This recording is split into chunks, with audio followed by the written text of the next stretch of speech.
Assalamualaikum warahmatullahi wabarakatuh.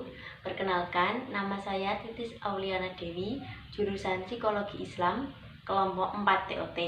Di sini saya akan menjelaskan tentang alur pendirian dan legalisasi koperasi. Legalisasi koperasi atau proses pembentukannya didasari oleh kebutuhan sosial dan kepentingan ekonomi para calon anggota. Koperasi sendiri dibagi menjadi dua. Yang pertama, koperasi primer yang terdiri dari minimal 20 orang anggota.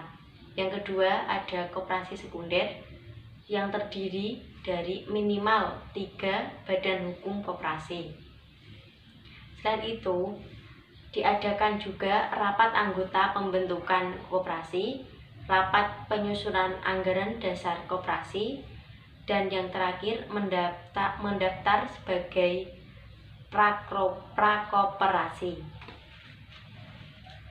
Pembentukan koperasi sendiri dilakukan dengan akta pendirian yang memuat anggaran dasar yang terdiri dari yang pertama, daftar nama pendiri, yang kedua, nama dan tempat kedudukan, yang ketiga, maksud dan tujuan serta bidang usaha yang akan dikelola.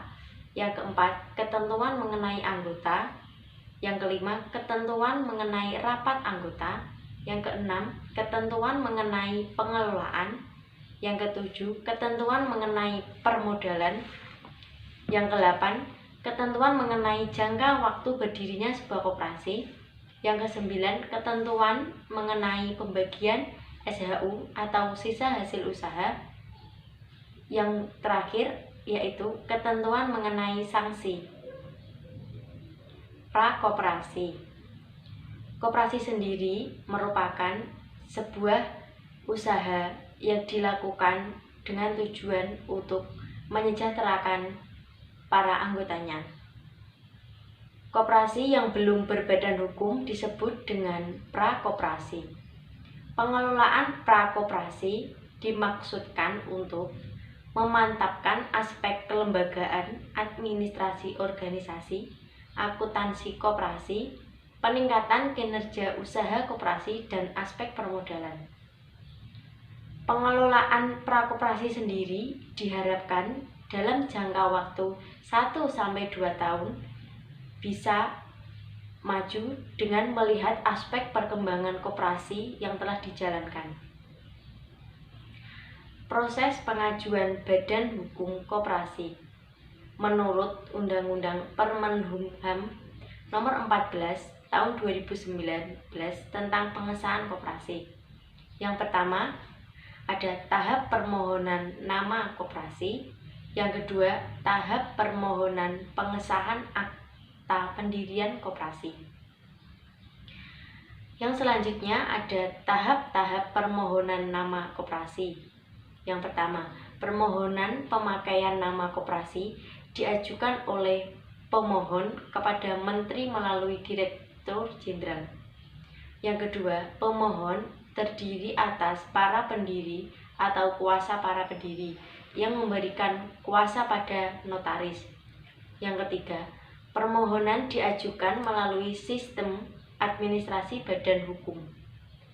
Format pengajuan nama koperasi paling sedikit memuat nama koperasi yang adapun dokumen pendukung pembuatan nama koperasi, yaitu ada akte pendirian koperasi, berita acara rapat, surat bukti penyetoran modal, rencana kerja koperasi. KSPP atau pengesahan akte pendirian koperasi simpan pinjam dan koperasi yang memiliki unit usaha simpan pinjam diajukan dengan tambahan persyaratan khusus yang meliputi administrasi, nama dan riwayat hidup calon pengelola, daftar sarana kerja. Perangkat organisasi koperasi ada rapat anggota, pengurus, pengawas. Pengurus bertugas mengelola koperasi dan usahanya, mengajukan rencana kerja, menyelenggarakan rapat anggota, mengajukan laporan keuangan, menyelenggarakan pembukaan keuangan dan inventaris, memelihara daftar buku. Wewenang pengurus mewakili koperasi di dalam dan di luar pengadilan. Tugas dan wewenang pengawas melakukan pengawasan terhadap pelaksanaan kebijaksanaan dan pengelolaan koperasi. Wewenangnya meneliti catatan yang ada pada koperasi dan mendapatkan segala keterangan yang diperlukan. Perkembangan koperasi yang telah dijalankan. Proses pengajuan Badan Hukum Koperasi. Menurut Undang-Undang Permenhumham Nomor 14 Tahun 2019 tentang pengesahan koperasi. Yang pertama, ada tahap permohonan nama koperasi. Yang kedua, tahap permohonan pengesahan akta pendirian koperasi. Yang selanjutnya ada tahap-tahap permohonan nama koperasi. Yang pertama, permohonan pemakaian nama koperasi diajukan oleh pemohon kepada Menteri melalui Direktur Jenderal.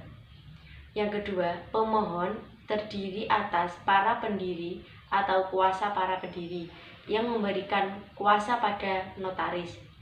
Yang ketiga, permohonan diajukan melalui sistem administrasi badan hukum. Format pengajuan nama koperasi paling sedikit memuat nama koperasi. Demikian tadi penjelasan yang dapat saya sampaikan. Apabila ada kekurangan, saya mohon maaf sebesar-besarnya.